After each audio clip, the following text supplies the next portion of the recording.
আসসালামু আলাইকুম এভরিওয়ান। আজকে আমি আপনাদের করে দেখাবো একদম perfect restaurant style egg vegetable fried rice recipe. এর জন্য প্রথমে চুলায় একটি সসপ্যান বসিয়ে তার মধ্যে দিয়ে দিচ্ছি 4 কাপ পানি, ওই 1 টেবিল চামচ তেল। এখন পানিটা গরম করে নিব। পানি গরম হয়ে আসতে দিয়ে দিচ্ছি আগে থেকে ধুয়ে রাখা বাসমতি চাল 1 কাপ পরিমাণ। আপনারা চাইলে পোলার চাল দিয়েও করতে পারবেন। পানির মধ্যে যে তেলটা দিয়েছি এটির কারণে ভাত অনেকটা ঝরঝরা হবে। চালটা আমি 90 ভাগ রান্না করব। যখন এরকম রান্না হয়ে যাবে তখন এটিকে একটি স্ট্রেনারে নিয়ে নিচ্ছি।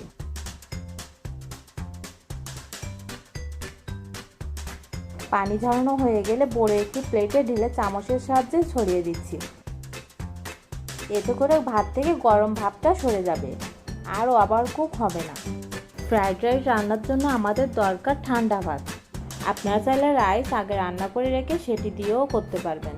চুলায় বড় সাইজের একটি প্যান বসিয়ে তার মধ্যে দিয়ে দিচ্ছি 1 টেবিল চামচ বাটার। আপনারা চাইলে তেল দিয়েও করতে পারবেন। আমি যেহেতু রেস্টুরেন্টের স্বাদ চাচ্ছি এই জন্য বাটার ইউজ করছি। রেস্টুরেন্টের ফ্রাইড রাইসে বাটার ইউজ করা হয়ে থাকে। এর মধ্যে দিয়ে দিচ্ছি 3টি ডিম, 1/2 চা চামচ লবণ ও 1/4 চা চামচ গোলমরিচের গুঁড়া।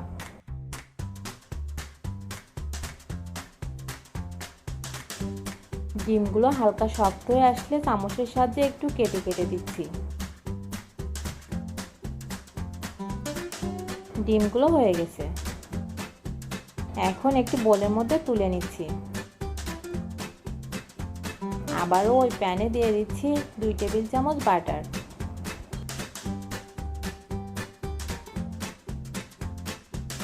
বাটার গরম হয়ে গেলে দিয়ে দিচ্ছি 1 টেবিল চামচ কুচি করে কেটে রাখা রসুন।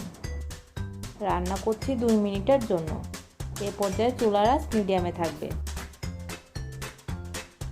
এখন দিয়ে দিচ্ছি 1/3 কাপ কুচি করে কেটে রাখা পেঁয়াজ।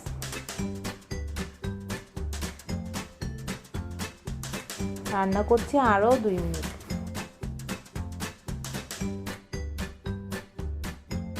এখন একে একে 1/2 কাপ গাজর কুচি, 1/2 কাপ বরবটি কুচি ও 4টা মরিচ দিয়ে নেড়ে চেড়ে দিচ্ছি।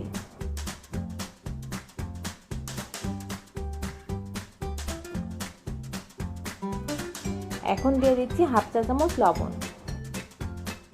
আমি সল্টেড বাটার ইউজ করেছি, এই কারণে লবণ কমিয়ে দিচ্ছি। আপনারা যদি তেল ইউজ করেন সেক্ষেত্রে লবণ একটু বাড়িয়ে দিবেন। সবজিগুলো সিদ্ধ করার দরকার নাই। যখন এগুলো থেকে কাঁচা ভাব চলে যাবে তখন আর রান্না করার দরকার নাই। দিয়ে দিচ্ছি ভেজে রাখা ডিম, দিয়ে মিশিয়ে নিচ্ছি।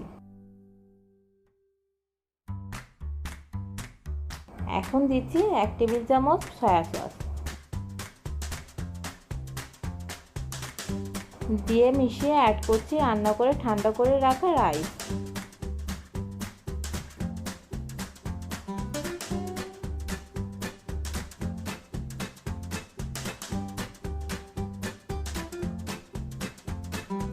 এখন রাইস, সবজি ও ডিমের সাথে আলতোভাবে মিশিয়ে নিতে হবে।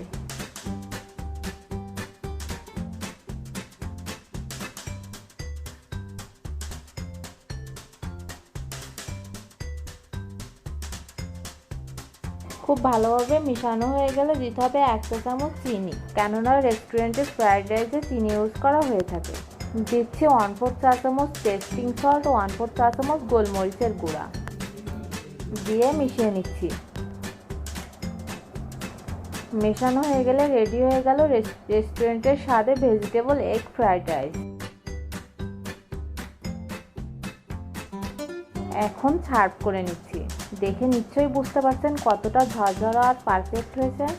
আশা করছি আমার আজকের রেসিপি আপনাদের ভালো লেগেছে। যদি ভালো লাগে তাহলে অবশ্যই আমার চ্যানেলটি সাবস্ক্রাইব করে পাশে থাকা বেল আইকনটি প্রেস করবেন। আর যদি আমার রেসিপি দেখে আপনারা ট্রাই করেন তাহলে অবশ্যই তা আমার কমেন্ট বক্সে শেয়ার করুন। রেসিপিটি দেখার জন্য ধন্যবাদ। আল্লাহ।